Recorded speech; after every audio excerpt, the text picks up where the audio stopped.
उत्तर प्रदेश में बीजेपी अब सभी 403 सीट पर भगवा लहराने की तैयारी में जुट गई है। लखनऊ में सीएम योगी आदित्यनाथ और आरएसएस प्रमुख मोहन भागवत के बीच चली 35 मिनट की बैठक में यूपी विजय का प्लान तैयार किया गया।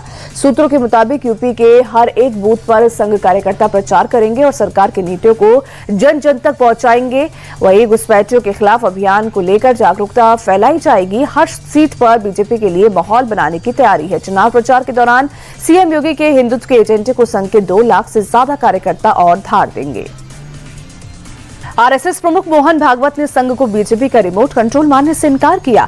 लखनऊ में कार्यक्रम के दौरान संघ प्रमुख ने कहा कि संघ के स्वयंसेवक बीजेपी में जाते हैं, वहां आगे भी बढ़े हैं, लेकिन ये कहना गलत है कि संघ बीजेपी को चलाता है। मोहन भागवत ने अमेरिकी टैरिफ पर भी करारा जवाब दिया। कहा, अमेरिका हथियार और आर्थिक ताकत के दम पर झुकाना चाहता है, लेकिन भारत इतना मजबूत है कि उनके आगे झुका नहीं है। इस टैरिफ का भारत पर कोई असर नहीं पड़ेगा। बीजेपी के राष्ट्रीय अध्यक्ष नितिन नवीन ने असम में हर एक बूथ पर 50% से ज्यादा वोट खींचने का लक्ष्य तय कर दिया है। 2 दिवसीय यात्रा पर असम पहुंचे नितिन नवीन ने डिब्रूगढ़ में पन्ना प्रमुखों के सम्मेलन में कहा कि कांग्रेस ने वोट के लिए असम का इस्तेमाल किया, लेकिन बदले में असम की जनता को कुछ नहीं दिया। साथ ही नितिन नवीन ने कहा कि कांग्रेस आज बौखलाई हुई है क्योंकि बीजेपी सरकार ने उनकी घुसपैठिया बचाव प्लान की हवा निकाल दी है। कांग्रेस महासचिव प्रियंका गांधी आज असम का दौरा करेंगी। प्रदेश की स्क्रीनिंग कमेटी के अध्यक्ष नियुक्त होने के बाद पहली बार असम दौरे पर पहुंच रही हैं। प्रियंका गांधी आज दिसपुर में पार्टी के सांसदों और पदाधिकारियों के साथ बैठक करेंगी। जमानत मिलने के बाद पहली बार पुणे पहुंचे सांसद पप्पू यादव का समर्थकों ने जोरदार स्वागत किया। सांसद पप्पू यादव नई दिल्ली से पुणे एयरपोर्ट पहुंचे, जहां सैकड़ों समर्थक उनके स्वागत के लिए पहुंचे। सांसद एयरपोर्ट से बाहर निकले तो समर्थकों ने उन्हें बुके भेंट कर और फूलों की माला पहनाकर भव्य स्वागत किया। खुशी में ढोल नगाड़े के बीच समर्थक थिरकते नजर आए। फूलों की माला पहनाई और कई जगहों पर बुलडोजर के जरिए फूलों की बारिश भी कराई गई। इसके बाद गाड़ियों के लंबे काफिले के साथ सांसद वहां से रोड शो की शक्ल में अपने दफ्तर के लिए निकले। राजस्थान के चित्तौड़गढ़ में नर्सिंग छात्रों का हंगामा हुआ। मान्यता को लेकर छात्र कई दिनों से विरोध कर रहे थे। हालात को देखते हुए यूनिवर्सिटी प्रशासन ने छुट्टी घोषित कर छात्रों को घर भेज दिया है, लेकिन बीएससी नर्सिंग और जीएनएम कोर्स के छात्रों ने मान्यता को लेकर यूनिवर्सिटी के वीसी, डायरेक्टर, रजिस्ट्रार सहित सभी पदाधिकारियों के खिलाफ धोखाधड़ी का केस दर्ज कराया है। छात्रों ने आरोप लगाया है कि बीएससी नर्सिंग और जीएनएम में एडमिशन के लिए मोटी रकम ली गई, जबकि इन कोर्सों को तो ना तो राजस्थान नर्सिंग काउंसिल और ना ही इंडियन नर्सिंग काउंसिल में कोई मान्यता मिली है। यूपी की मथुरा में सड़क हादसे में 4 लड़कों की दर्दनाक मौत हो गई। गोवर्धन की तरफ से आ रही तेज रफ्तार कार डिवाइडर से टकराकर नाले में जा गिरी। मौके पर पहुंचे स्थानीय लोगों ने चलाया रेस्क्यू ऑपरेशन। लोगों ने कार को सीधा कर कार सवार लड़कों को बाहर निकाला, लेकिन सभी लड़कों की मौत हो गई थी। वहीं पुलिस ने क्रेन के जरिए कार को बाहर निकाला।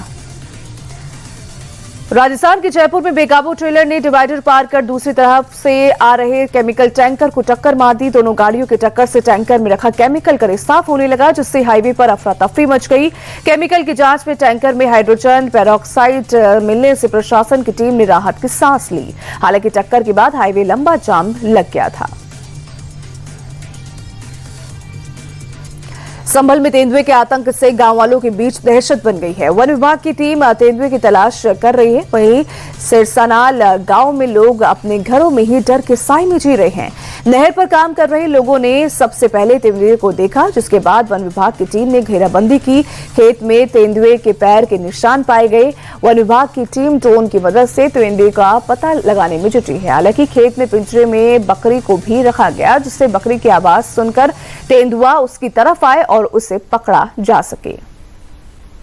पंजाब की विरासत को प्रमोट करने के लिए मान सरकार कई कदम उठा रही है। इस बीच मुख्यमंत्री भगवंत मान ने युवाओं से अपना एक और वादा पूरा किया है। किला रायपुर में रिवायती खेलों का आगाज हुआ है। इसके तहत घुड़सवारी समेत कई खेलों का आयोजन किया गया।